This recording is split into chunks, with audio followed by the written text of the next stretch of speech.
En noticia, Brasil, la disputa presidencial en esta nación suramericana desata una escalada de violencia política en toda la nación. El discurso de odio del candidato de ultraderecha Jair Bolsonaro ha calado en sus seguidores que cometen crímenes en nombre del fascismo. Aquí tenemos algunos de esos detalles. Esta semana se han registrado más de 30 casos de violencia política en contra de mujeres, jóvenes, trabajadores, comunidad LGBTI y representantes de otros sectores sociales en varias ciudades de Brasil, ejecutados por seguidores del candidato presidencial de ultraderecha, Jair Bolsonaro. Entre los más conocidos está el asesinato del maestro de capoeira Romualdo Rosario da Costa, más conocido como Moa do Catande, al recibir 12 puñaladas en un bar de Salvador de Bahía, por haber revelado su voto a favor del candidato del Partido de Trabajadores, Fernando Haddad. El autor del crimen aseguró a la policía que su motivación fue política.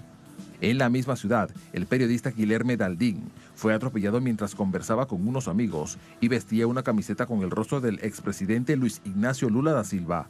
Otra periodista del estado de Pernambuco aseguró ser agredida y amenazada de violación por varios individuos, uno de ellos con una camiseta de Bolsonaro.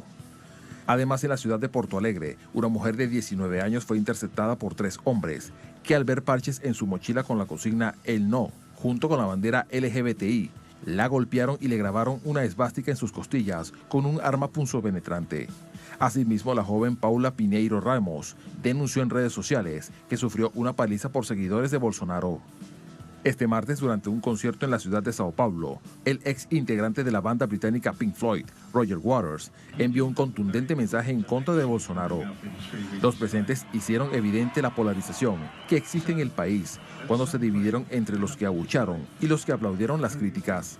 En medio de este creciente escenario de intolerancia y violencia política, Bolsonaro se desligó de los crímenes, pero no se divorcia de un discurso cargado de comentarios homófobos, misóginos, racistas y de enaltecimiento de la dictadura.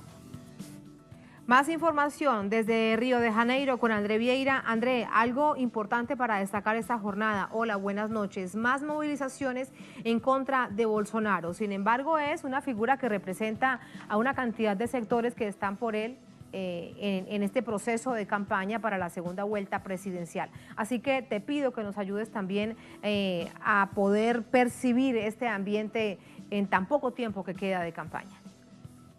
Hola, sí, Tatiana, saludos a ti, saludos a nuestra audiencia. Tatiana, primero los actos aquí contra Bolsonaro continúan en diferentes ciudades del país. La movilización es muy grande, no solamente del campo de la izquierda aquí de Brasil, pero también del campo democrático, un campo amplio que denuncia estas cosas que están pasando, por ejemplo, la cuestión de la violencia contra las personas debido a sus opciones políticas, algo pocas veces visto en este país, pero en esta intensidad los expertos llaman la atención que en esa intensidad que se ve en ese momento nunca hubo aquí en este país ahora desde la redemocratización de este país en el año 1988. Asimismo, Tatiana, también es bueno, en el 1985-1988 fue en nuestra constitución. Aquí, Tatiana, también en este país es bueno siempre recordar lo que hablan por aquí los expertos que nos ayudan a comprender lo que está pasando. Según el sociólogo Vladimir Safatli de São Paulo, afirmó que este odio promovido por Jair Bolsonaro tiene relación con la dictadura militar. Esto porque Brasil, según él, nunca ha superado la cuestión de la dictadura, nunca ha punido a estos torturadores aquí de Brasil, los apoyadores de la dictadura, lo que puede, por ejemplo, en este momento permitir el pensamiento de que si el estado de excepción sí es justificable aquí en este país. Así que él llama la atención para un problema que Brasil no ha resuelto, que es la cuestión de la dictadura, de dónde están los desaparecidos aquí. Así que en muchos casos también en ese momento los jóvenes no tienen ninguna conciencia de lo que fue el tiempo de la dictadura militar y ve en Bolsonaro esta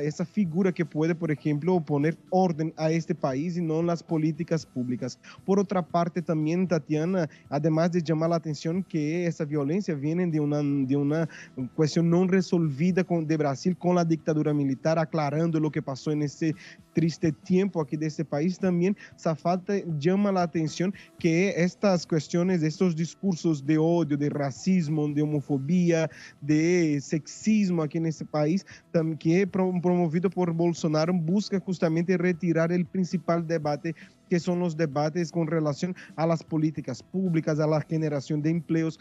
Así que él denuncia que esto que busca Bolsonaro con esos discursos es una estrategia, una cortina de humo para retirar el debate político de estas elecciones. Además, también este experto aquí de Brasil llama la atención que ahora el debate se ve, es realizado principalmente de esos electores de Bolsonaro en las redes sociales por medio del campo virtual. Así que ya no hay más calles para esas personas y que buscan por medio de las redes sociales, por medio de mentiras, difundir el odio aquí en este país y también difundir muchas denuncias, así que no tiene relación, denuncias falsas contra el candidato Fernando Haddad del Partido de los Trabajadores. O sea que este experto llama la atención que, para actualizar, ya son como casi 50 casos registrados aquí por un medio local, una agencia de investigación, casos de agresiones por parte de los seguidores de Bolsonaro. O sea, en resumen, esto tiene relación con una cuestión no aclarada durante la dictadura militar. Este debate de odio es justamente para retirar el debate político de esta campaña y ahora, por medio de las redes sociales, difundir estas mentiras, y que son principalmente con las personas evangélicas aquí de este país, con las personas que no tienen en ese momento medios para buscar otro tipo de información, y ven en las mentiras contra Fernando Haddad y las mentiras propagadas por Jair Bolsonaro como una solución para este país, Tatiana.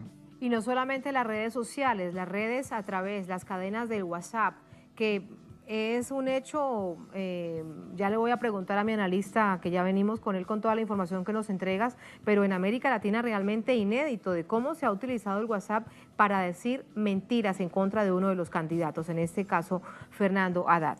Gracias, André, por toda esta información. Buenas noches. Buenas noches a ti, Tatiana. Buenas noches. Vamos con el análisis. Mi invitado de esta noche, Félix Roque, analista político, magíster en Relaciones Internacionales, profesor, escritor, abogado constitucionalista. Félix, un placer. ¿Cómo estás? Buenas noches. Buenas noches. Leí atentamente un artículo que escribías, La derecha desesperada. ¿Ese es el reflejo de lo que sucede en Brasil? No solamente en Brasil, ¿no? En ese artículo que tú aludes, nosotros hacemos un análisis sucinto, rápido, de lo que está aconteciendo incluso a nivel internacional, porque en el hecho de Brasil hay que ver lo interno y lo externo también, ¿no? Bueno, lo de Brasil llama la atención que más de 50 millones de brasileños hayan votado en una primera vuelta por un candidato fabricado como producto en laboratorios informáticos y mediáticos, como si bien dice el compañero que reportaba, desde Twitter, desde WhatsApp, desde Instagram. Lo de WhatsApp es realmente novedoso, no sé, te lo pregunto si hay otro caso reciente conocido en América Latina o el mundo, pero para nuestra región, ese nivel de noticias falsas a través de las redes, de los canales de WhatsApp, fue impresionante en Brasil. Si uno hace una revisión de los últimos 20, 30, 40 años de las campañas electorales en América Latina, uno se percata que los candidatos electorales viven encaramados en tarimas, en mitines, en marchas. En el caso de Bolsonaro no es así. Bolsonaro es un producto que la derecha fascista brasileña ha preparado, y en donde los mensajes de WhatsApp y otros han sido, diríamos que la clave fundamental para la comunicación de él. Incluso ayer veíamos una noticia bien extraña, ¿no? Los médicos de Bolsonaro le aconsejan no aparecer en público, no ir a debates y no confrontar, en este caso a Haddad. Lo que implica, por supuesto, que hay una asesoría detrás del candidato que le está diciendo qué hacer. Se sienten fuertes, se sienten poderosos por esta victoria que en la primera vuelta han tomado. Y ello, obviamente, por supuesto, que refleja una situación. Lo decimos en la nota. En América Latina, el caso brasileño, el caso de Colombia con el presidente Duque, el caso de Brasil con Macri, se suma incluso... De Argentina. De Argentina se suma lo que está pasando a nivel internacional. Hace ya 2 años conocimos la elección del señor Donald Trump, lo más reaccionario de la derecha norteamericana, Y bueno, en Europa pasó otro tanto. Desde España, el partido Vox, como lo decimos allí, viene repuntando, ha tenido una elección parlamentaria importante, más de 250.000 votos. En el caso de Francia, Marine Le Pen repunta como la segunda fuerza importante. Pero con respecto a Marine Le Pen, un hecho que realmente no es una anécdota, es real.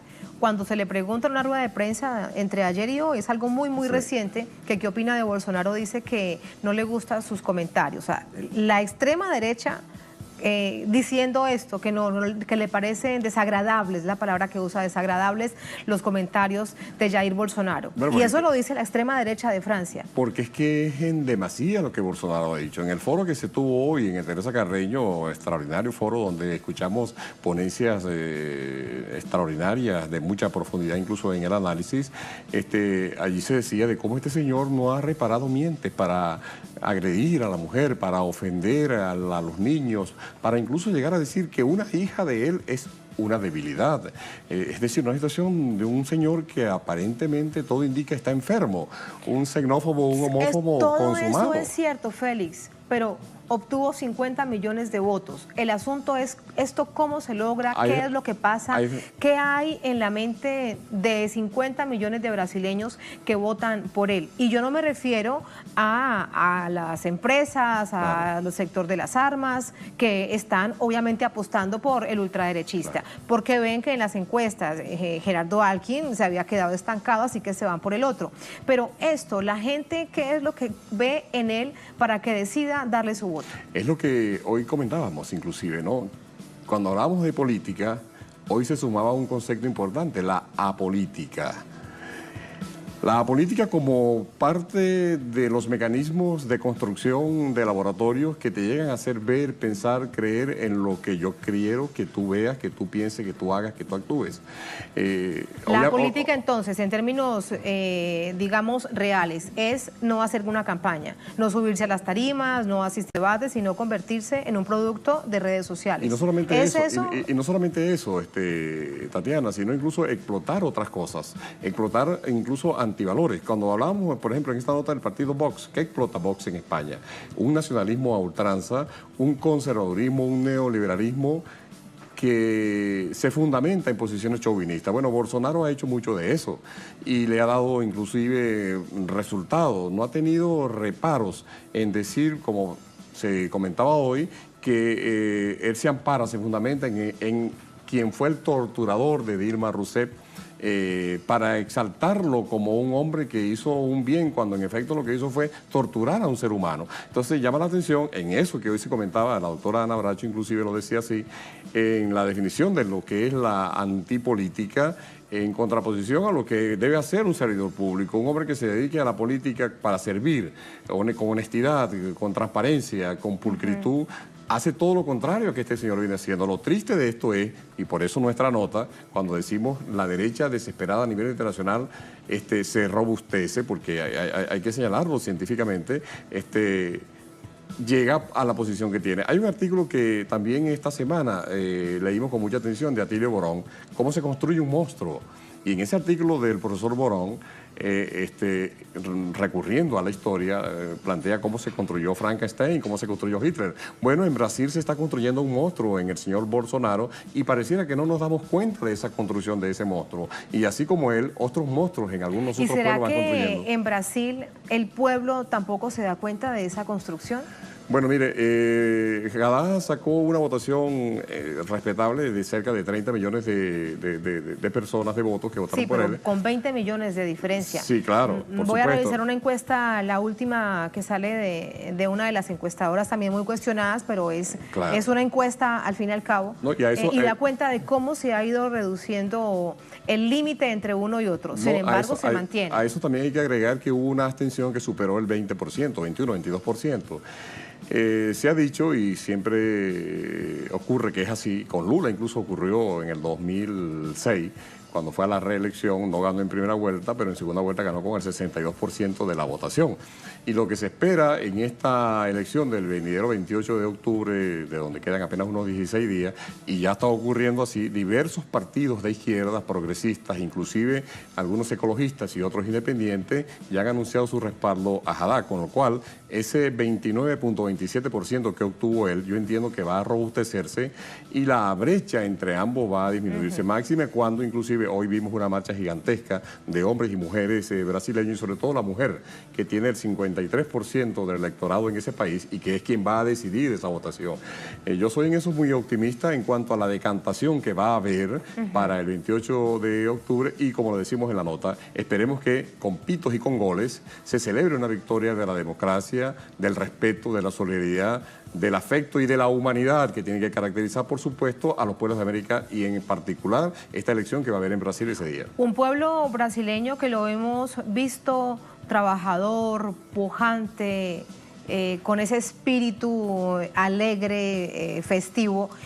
Si este pueblo que vemos ahora con estos crímenes de odio que hacen, no los comete Bolsonaro, es verdad, los cometen seguidores de Bolsonaro, porque además dicen que esto es en nombre de Bolsonaro por haber tenido una camiseta del expresidente Lula, por una camiseta del PT, porque voté por Fernando Haddad. ¿Qué otro país entonces hay en Brasil que no conocemos? Bueno, mire, en ese optimismo que me caracteriza, yo me niego a creer desde ya que, por supuesto, esta tendencia va a mantenerse. Yo creo que se va a revertir. Y sobre todo por esos valores que tú señalas, la alegría del brasileño que se expresa en su samba, en su carnaval, en su fútbol, en la manera como son, cómo se comportan, cómo gritan, cómo bailan, cómo cantan, etcétera. Yo creo que el 28 de octubre próximo eso va a reflejarse, porque, bueno, nadie quiere, obviamente, por supuesto, una presidencia nefasta como esta, y es importante que alertemos sobre ello. Mire, hoy un fiscal argentino acuerda solicitar la detención de Cristina Kirchner. En Ecuador, con el presidente Correa, está ocurriendo lo que conocemos que está ocurriendo allí. Bueno, en Venezuela no se diga la injerencia que hay contra nuestro gobierno y contra muchos de los dirigentes y líderes de nuestro país. Por tanto, ese actuar de la derecha, de la ultraderecha, que se ampara, que se siente jaquetona, los pueblos de América Latina y del Caribe, obviamente que van a contrarrestarla. Y pienso que estos resultados electorales que hubo allí, a lo mejor ocurrieron por algo y son enseñanzas que hay que aprender, que hay que analizar allí. Por tanto... Algunos dicen, permíteme Félix, te interrumpo con respecto a ello, que ocurrieron porque Jair Bolsonaro de una manera muy extrema, pero también de una manera muy clara, muy didáctica, les dijo cómo acabar con los niveles de violencia que se ha exacerbado desde el golpe parlamentario a la presidenta Dilma hasta este momento. 65.000 personas han muerto en el año 2017 según las propias cifras estadísticas oficiales del gobierno brasileño. Pero la propuesta es, vamos a armarnos todos, porque así es que hay que actuar. Tienen que matarlos. Bueno, yo creo que quienes apostamos por la vida y que obviamente condenamos cualquier práctica de incitación a la violencia y a la muerte, no podemos en todo caso compartir ese discurso. Y ese discurso que se ampara justamente en esa posición ultraderechista, militarista, bueno, propia de los gorilas que en el pasado tuvimos en el continente, y mire que los tuvimos con saña, la Operación Cóndor, que fue pues el exterminio de sectores populares, de sectores progresistas, de sectores de izquierda. Bolsonaro pareciera que quiere retrotraer al Brasil a 20, 30 años ya transcurrido, como lo decía hoy el rector de la Universidad Simón Rodríguez en el foro al cual hemos hecho alusión. Por tanto, no creo que esa sea la salida, lo que propone el señor Bolsonaro, por más claridad que exprese en las palabras que en todo caso, por supuesto, manifiesta allí. Yo creo que si Haddad logra aglutinar en torno suyo a sectores de la izquierda, del progresismo, de la sociedad civil brasileña, si el liderazgo consolidado del presidente Lula, que se manifestó, obviamente, por supuesto, en todo el norte de Brasil. Lo que pasa es que el liderazgo del expresidente Lula no se cuestiona. Él terminó la presidencia con el 80%. Y todas las encuestas, hasta momentos antes de la primera vuelta, decían que ganaría en primera vuelta justo con el 80%. El asunto es que también parte de los votos que él le pidió a su pueblo votante, a sus seguidores, que se lo trasladaron a Fernando Haddad. No sucedió eso y bueno, hubo una división allí con respecto a eso, a esas votaciones. Bueno, en Venezuela hay un caso bien particular en el 2007, cuando el presidente comandante Chávez llamó a votar por la reforma constitucional. El chavismo, sintiéndose triunfalista, no salió a votar y la reforma no logró pasar, ¿no? En Brasil, si algo no puede ocurrir para el 28 es posiciones triunfalistas de nadie. Y ese liderazgo, ese porcentaje del presidente Lula, que detrás de los barrotes sigue luchando, sigue combatiendo con toda la dignidad que este dirigente obrero tiene. Claro, sin sí, como duda, no. Yo creo que va a ser un papel proceso fundamental y va a ser un papel decisorio en esa elección que va a ocurrir allí. Y ya veremos. Y ya veremos que estas posiciones del fascismo brasileño que se expresa en las manifestaciones que se han señalado en los diversos reportes que hemos tenido, inclusive que hemos ido leyendo, no va a pasar allí. Por tanto, creo que el 28 de octubre próximo venidero hay que analizar lo interno de Brasil, que un poco hemos ido repasando, con lo externo que está ocurriendo a nivel del continente, incluso a nivel internacional. No hay duda. América Latina, el gigante brasileño representa geopolítica y estratégicamente para los Estados Unidos algo demasiado importante. Venezuela, inclusive, país que tiene las riquezas que todos sabemos, también nos representa. Argentina, al final del cono sur, también nos representa. Por tanto, yo creo que está habiendo un remozamiento, un desempolvamiento de la doctrina Monroe, de aquello de América para los americanos, para tratar de nuevo poner las garras del águila imperial sobre estos pueblos que se resisten, que luchan, que combaten y que con los gobiernos progresistas que hemos tenido nos hemos ido en todo caso sacudiendo el dominio esclavo, si se puede llamar de esta manera, que por años y por décadas contra los pueblos de América Latina el imperio ha mantenido. Ese es el tremendo desafío que tiene el próximo 28 de octubre el pueblo brasileño. Me queda una pregunta por hacerte. Si hay una derecha seria, nacionalista, que realmente respete su país y que respete quien vota por ella en Brasil, ¿qué es lo que debe hacer?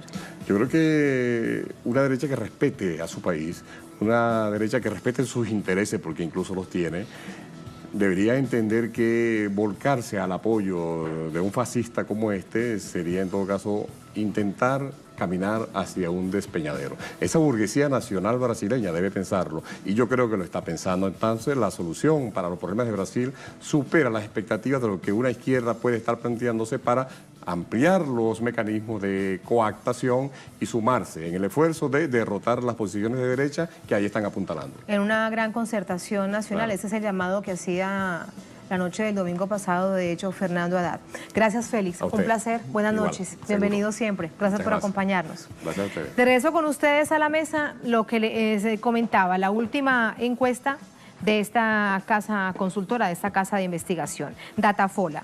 El último sondeo antes de la elección dan como resultado a Bolsonaro con un 40%, mientras que Haddad con 25%. Ahora, nueva encuesta en Brasil reduce esa brecha entre el candidato del Partido de los Trabajadores, el PT, y el ultraderechista Fernando Jair Bolsonaro a un 16%. La primera encuesta de Datafola, luego de la primera vuelta, arrojaba que Bolsonaro obtenía el 58% de intención de voto, mientras que Haddad el 42%.